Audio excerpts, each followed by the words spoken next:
안녕하세요. 교통사고 정보가 보상서의 김 실장입니다. 어저께 굉장히 안 좋은 경험을 했어요. 기분이 굉장히 나빠요. 뭐였냐면 의뢰인분이 이제 머리를 좀 다치셨어요. 그 차대인 사고. 보통 이제 보행자 사고가 나면은 다리 그리고 머리를 많이 다치시거든요. 근데 이분도 이제 차 유리창에 이제 부딪히시면서 머리를 다치셨죠. 시간도 꽤 경과를 했어요. 한 3년 정도 경과를 했고 이제 합의 시기가 좀 돼가지고 이제 사건을 진행을 천천히 하려고 하는데 장애 진단을 받으실 거라고 연락을 받았어요. 그래서 마침 이제 휴가 기간이기도 하고 시간도 남고 멀지도 않고 그럼 나도 참석을 하겠다. 이제 머리를 다치신 분들이니까 좀 크게 다치신 분들 같은 경우는 좀 이제 장애 진단서가 작성이 되는 데 있어가지고 이제 필요한 내용들이 좀 있어요. 그래서 그러한 내용들을 이제 선생님한테 말씀을 좀 드릴 겸 그리고 좀 도움을 드릴 겸 그리고 이제 그동안에 이제 어떤 변화들이 있었는지 현재 상태는 어떤지 이런 부분들도 확인할 겸 겸사겸사 해서 이제 방문을 같이 하게 된 거죠. 그래서 약속 시간 돼가지고 이제 병원 도착해가지고 같이 이제 병실을 들어갔죠. 딱 들어가자마자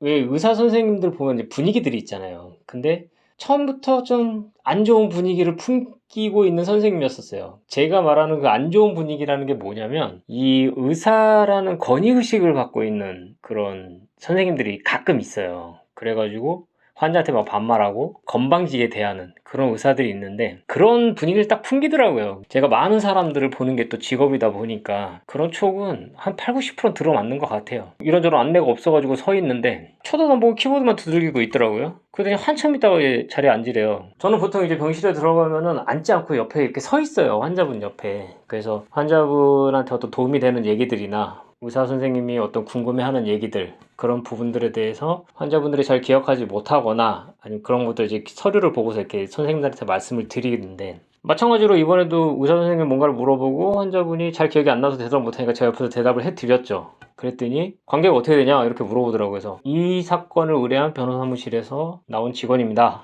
이렇게 또 이야기를 드렸죠. 그랬더니 갑자기 저한테 당신은 가만히 있고 환자분, 이 사람이 환자분에 대한 이 진료 기록에 대한 얘기들을 들어도 상관없는 사람입니까? 그럼 환자분은 당연히 사건을 제 변호사무실에 의뢰를 한 사람이잖아요. 이미 이 사람에 대한 기록을 우리가 다 가지고 있는 거고 그런 질문을 한다는 것 자체가 어이가 없었는데 그 환자분 당연히 예, 상관없습니다. 제가 의뢰한 변호사무실 실장님이세요. 이렇게 얘기를 했죠. 그러고 나서 이제 환자분이랑 이런저런 얘기를 하면서 이제 질문도 하고 얘기를 하더라고요. 근데 환자분이 잘 기억이 안 나거나 아니면 뭔지 잘 못 알아듣거나 이런 얘기들이 있을 거 아니에요. 그래서 그런 부분들에 대해서 제가 옆에서 말씀을 드렸어요. 근데 제가 말만 하면 당신, 내가 물어보기 전에 당신은 대답하지 마. 이제 이런 식으로 얘기를 하는 거예요. 왜 내가 환자랑 얘기하는데 중간에 껴드냐. 이제 이 얘기를 하는 거죠. 아니, 의사가 환자한테 질문을 했는데 환자가 그 얘기를 못 알아듣고 어떻게 답변을 해야 될지 몰라가지고 옆에서 도와주고 있는 건데 제가 무슨 이 환자의 없던 일을 만드는 것도 아니고 저도 이제 기분이 나쁜 거죠. 근데 또 장애진단서를 받아야 되는 의사고 그게 또 환자한테 도움이 될 수도 있는 부분이니까 기분이 나쁘지만 어필을 하지 않고 참고 있었죠. 근데 뭐 이런저런 얘기 한참 뭐 어떤 사고냐 뭐였냐 뭐 현재 상태는 어떤 이런 얘기를 하더니 갑자기 결론은 자기는 장애진단서를 써줄 수 없다는 거예요. 야, 그럼 뭐 한 거야, 지금 이게? 그럼 저도 이제 어이가 없는 거예요.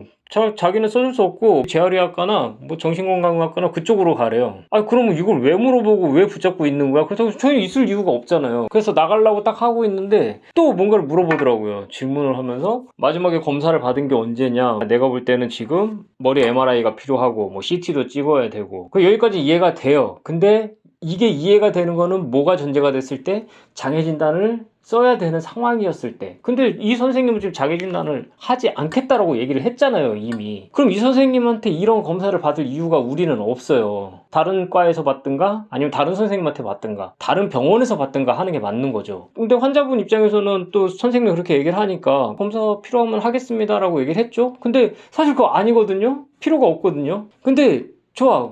그동안에 어떻게 경과가 됐는지도 궁금하기도 하니까 그런 목적으로 촬영을 하겠다. 어차피 자보에서도 될 거니까. 그거라고 한다면은 냅두려고 했어요. 저도 이제 앉아서 고민이 많았었던 거죠. 근데 갑자기 무슨 뭐 혈류 검사? 그리고 뭐 옛날 기록 보니까 갑상선 수치가 좀 있었다고 갑상선 검사. 아니 이거는 장애 진단하고도 상관이 없는 검사들이잖아요. 그리고 이거 자보도 안 돼요. 환자분이 개인적으로 돈을 내고선 받아야 되는 검사인 거예요. 그러니까 이제 환자분도 궁금한 거예요. 이게 의아한 거죠. 그래서 선생님한테 이게 교통사고하고 관련이 있는 건가요? 그랬더니 관련은 없대요. 근데 환자 나이대는 받아야 된대요. 그러니까 이게 어이가 없는 거야, 이제 환자도. 저한테 물어보는 거예요, 이제 이렇게, 이거 해야 되나요? 이렇게 저한테 이제 물어본 거죠. 저는 이미, 몸은 이미 돌아섰어요, 나가려고. 근데 물어보니까 그냥 손으로 이렇게 X를 했어요. 필요 없다. 그렇게 얘기를 했더니 저한테 왜 손을 이렇게 하냐 또 이제 이해를 따지는 거야, 이제. 왜 손을 이렇게 하냐?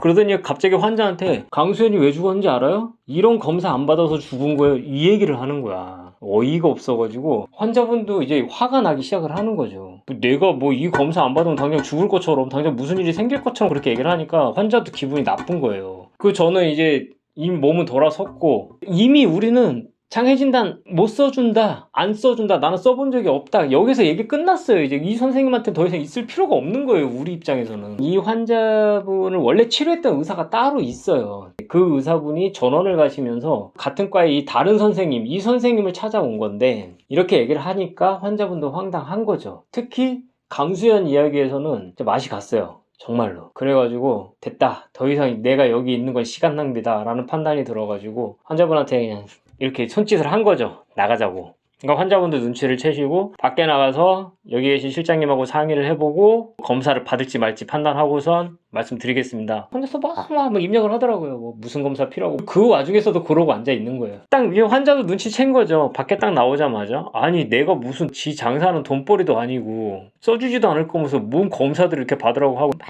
이제 이 환자분도 불만을 표시를 하는 거예요. 듣고 나오면은 간호사가 이름 부르잖아요. 이름 호명해서 딱 갔더니 뭐 무슨 검사 뭐 이렇게 얘기하더라고요. 그래서 저기 됐고요. 이거 검사 안 할 거고요. 여기서는 더 이상 진료를 보지 않겠습니다. 그렇게 얘기를 하고서 그냥 왔어요. 아니 교통사고 피해자분들이 이제 이 병원 저 병원 다니시다 보면 요즘에도 이런 의사 선생님들이 있나요? 사실 저는 병원을 많이 가는 편이 아니다 보니까 잘 모르겠어요. 저희가 병원에 가는 거는 보통 신체 감정 때문에 병원을 가는 경우가 많거든요. 소송을 걸어가지고 법원에서 지정한 병원에서 이제 신체 감정을 할 때 저희 이제 변호 사무실에서 직원들이 나가줘야 되니까 그 보험사 직원들도 나와요. 그래서 같이 들어가는데 대부분의 의사 선생님들은 환자 얘기도 잘 들어주고 친절해요. 그리고 이제 어떤 검사들이나 할 때 고액의 검사 비용 뭐 100만 원, 200만 원 이렇게 고액의 검사 비용들이 발생을 할 때는 환자분한테 이야기를 해요. 이 검사가 있어야 된다. 아니면은 이러한 검사가 꼭 필요한 건 아니지만 현재 상황에서는 있으면 도움이 될 것 같다. 이렇게 얘기를 해준다거나 아니면 전혀 필요 없는 검사라고 한다면 원래는 이런 검사를 받아야 되긴 하는데 이 사건에선 필요 없어요 라고 해서 빼주든가 뭐 이런 얘기들을 해줘요. 근데 전혀 필요 없는 무슨 뭐 혈류 검사 뭐 갑상선 검사 또 뭐 여러 가지 얘기를 했는데 저 기억도 잘 안 나요. 이미 귀가 다쳐가지고 안 들어가지고 이런 것들을 환자한테 받으라고 하면서 장애진단서 써주면서 이런 얘기를 하면은 그래도 할까 말까 고민을 할 건데 이미 못 써주겠다고 얘기해놓고 하라고 하면 누가 해요? 아무도 안 하지. 그래서 그 분이 아직도 풀리지가 않아요. 어제 거기서 그냥 한마디 해버리고 싶었는데 그거 하지 못해가지고 지금 이게 아직까지 쌓여있는 것 같아요. 그래서 영상으로나마 지금 이렇게 떠주고 있는 거예요. 병원 의사 선생님의 도움이 교통사고 피해자분들은 필요해요.